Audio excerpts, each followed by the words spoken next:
All right, the drink we're about to make is called the 6 a.m. Sunrise. I know I'm always ready for a drink at 6 a.m., so here we go. Let's get our ice and add it to the glass.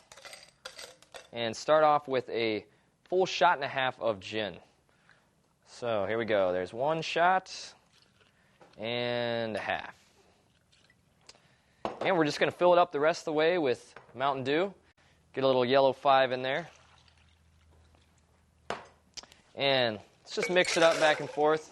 Don't want to shake it up too much or you'll have 6 a.m. Sunrise all over everything. And let's get a glass and give it a pour.